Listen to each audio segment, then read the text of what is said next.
gente não pode se esquecer. A nossa missão continua a mesma. Desde que Jesus ascendeu aos céus, ele falou: ide por todo mundo, pregar o evangelho a toda criatura. Aquele que crer e for batizado será salvo. Quem não crer já está condenado. A missão é a mesma até que ele arrebate a igreja. O mais engraçado dessa situação é que hoje acontece o inverso, né? Ou na maioria absoluta das vezes acontece o inverso. Nós somos abençoados, guardados, livres, recebemos o Senhor Jesus em nossos corações, temos a nossa fé, a nossa convicção de que Jesus é o nosso Senhor e Salvador, mas somos famosos 007. Nós não nos reportamos ou nós não declaramos o Deus que nós servimos. E eu não estou falando aqui de uma forma ofensiva, porque eu aprendi uma coisa na minha vida, no meu cotidiano. Você, sem abrir a tua boca, você revela quem você é. O teu testemunho fala por si só. Quando você é chamado para dizer o que você crê e o que você pensa, você fala. Mas na maioria absoluta das vezes, o nosso testemunho fala por nós mesmos. Ou seja, nós servimos a um Deus vivo. Nós somos cristãos. Nós acreditamos no Senhor Jesus Cristo. Cremos que Ele é o nosso Senhor e o nosso Salvador. Cremos que Ele é o único caminho que nos leva até o Pai. Cremos num Deus Todo-Poderoso. Cremos no Espírito Santo. Cremos que Deus Pai, Deus Filho, Deus Espírito Santo se fazem presente. Isso deveria ser uma coisa muito natural de nossa parte. Da nossa vida, do nosso cotidiano. Repito, nada ofensivo. A Bíblia diz que nem por força, nem por violência. Queridos, nós não vamos convencer ninguém. Quem convence é o Espírito Santo. Nós não obrigaremos ninguém a serem cristãos, servos do Senhor Jesus Cristo. O Espírito Santo está na terra e por isso toca nas pessoas. Obviamente nós seremos os instrumentos. De alguma maneira nós vamos ser instrumentos de Deus. Através do nosso testemunho, através da nossa palavra, através do nosso agir, através da nossa vida em si. Ou simplesmente pessoas que perguntam por nós, pessoas que querem saber ao nosso respeito da fé que nós professamos. Isso é normal. O que menos nós podemos fazer, o que a gente literalmente não vai fazer de jeito nenhum, é forçar as pessoas a acreditarem. Tudo tem que ser natural, até porque nós não vamos conseguir nada se não for pelo Espírito Santo. Mas eis que nesse texto aqui, eu quero colocar de novo aqui, Jesus falou assim: ordenou-lhes que a ninguém dissessem, mas quanto mais lhe proibia, tanto mais o divulgava. Como eu falei, né? Aqui foi o contrário. Jesus falou assim: ó, fica na tua. Por quê? Aqui é um testemunho. Gente, presta atenção. Todo mundo sabia que esse rapaz era surdo e mudo. Obviamente, quando vissem esse rapaz falando, iam falar assim: ué, mas ele não era surdo e mudo? Então, o testemunho por si só já ia falar. A própria atitude daquele jovem, daquele moço, já ia dizer o milagre que tinha acontecido. Mas aquele jovem não se conformou em apenas sair por aí tagarelando, falando, sem gaguejar e ouvindo tudo muito perfeitamente. Ele fazia questão de falar: quem me curou foi Jesus Cristo. Quem me libertou foi Jesus Cristo. Quem me salvou foi Jesus Cristo. Ou seja, quanto mais Jesus falava, ó, fica na tua, fica quietinho, mais este homem, mais esse jovem literalmente falava do milagre que tinha acontecido com ele. E, como eu falei, hoje é uma coisa meio que inversa. Quando não é 8, é 80. Ou seja, quando a pessoa não fica completamente calada e ninguém sabe quem é, a pessoa quer sair fazendo tudo desvairadamente. Não. Por isso que a Bíblia diz que nós somos o sal da terra. Mas o que fica para nós aqui de lição é que este moço, esse jovem, quando foi curado, ele fez questão de falar aquilo que Deus tinha feito na vida dele, aquilo que o Senhor Jesus tinha feito na vida dele. E precisa acontecer isso conosco. De alguma forma, nós precisamos ser um testemunho vivo daquilo que Jesus faz em nossas vidas. Sempre levando em conta e em consideração que de nós mesmos não conseguiremos nada. Não convenceremos ninguém. Aliás, amados irmãos, o texto, não esse aqui, mas nós temos um texto bem clássico de um jovem que foi restaurado e os principais dos sacerdotes, os fariseus, não aceitaram aquilo. Acharam aquilo absurdo por Jesus ter curado aquele jovem num sábado. E chamaram a família, ameaçaram a família, chamaram o próprio jovem, ameaçaram o jovem, mas o jovem falou assim: não, quem me curou foi Jesus Cristo. Então, às vezes, o nosso próprio milagre vai ter gente que não vai acreditar no milagre. Então, não dá pra gente forçar a barra com ninguém. Se o Espírito Santo não agir, não seremos nós a agir. Mas a grande realidade é que muita gente está quietinha, muita gente está em silêncio, escondido, em secreto. E existirão situações em que o Senhor Jesus vai colocar diante de mim e de você uma situação onde nós possamos falar e declarar nossa fé, sem importunar ninguém, sem constranger ninguém, mas haverá a situação em que você vai poder declarar a tua fé. E aí é o momento de você declarar a tua fé. E se pedirem razão da tua fé, você vai dizer por que você crê em Jesus Cristo. Você vai se deparar com várias pessoas que vão declarar a fé em outras coisas, em outras situações, em outros deuses. Você vai se deparar com pessoas que vão insistir que aquela fé delas é a verdadeira. E você não vai poder debater sobre isso. Porque, na verdade, a própria Bíblia nos aconselha isso, para a gente fugir desses debates.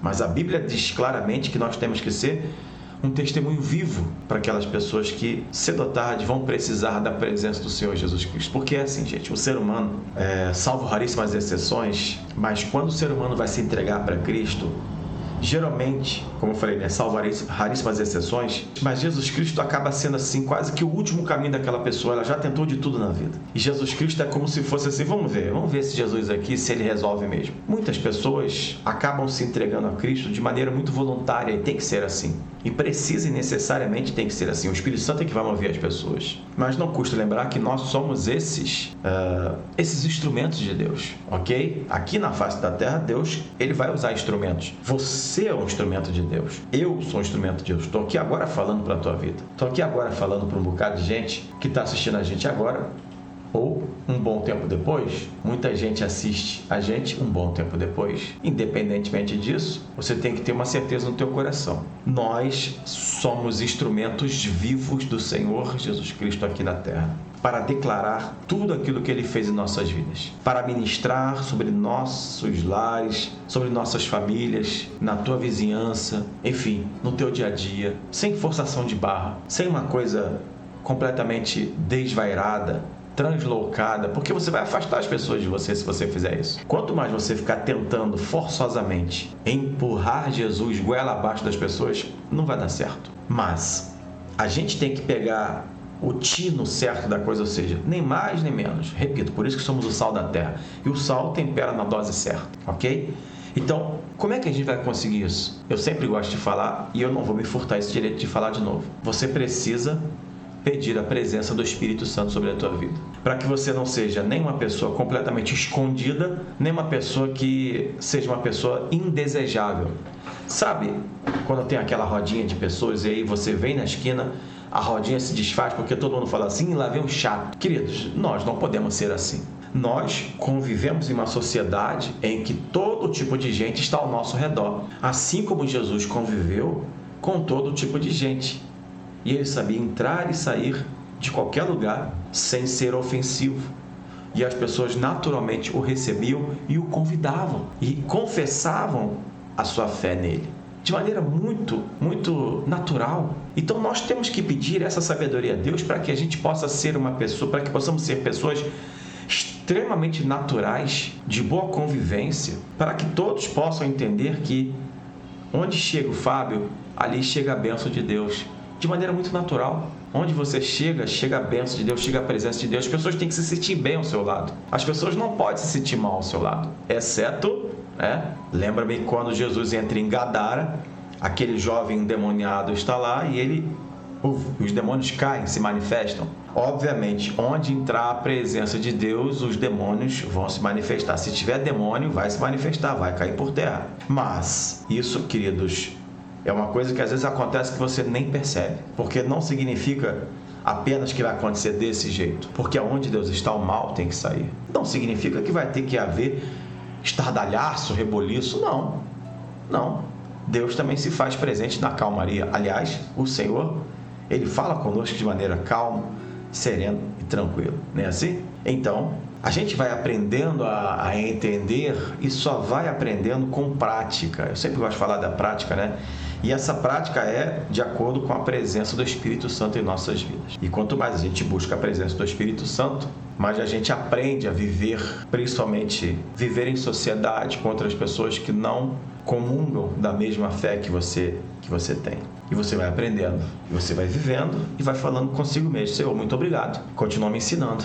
E aí, quanto mais você vai aprendendo, mais pessoas Deus vai colocar na tua frente para você ser exemplo, para você ser uma pessoa que as pessoas vão gostar de estar ao seu lado, que ao seu lado estará o príncipe da paz. E nós precisamos transmitir essa paz, a verdadeira paz, a paz que só Jesus Cristo traz. E você vai vivendo assim e entendendo que é desse jeito que você vai conseguir ser um homem, uma mulher usado por Deus para declarar que o reino de Deus está próximo.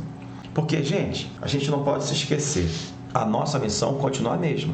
Desde que Jesus ascendeu aos céus, ele falou: ide por todo mundo, pregar o evangelho a toda criatura. Aquele que crer e for batizado será salvo, quem não crer já está condenado.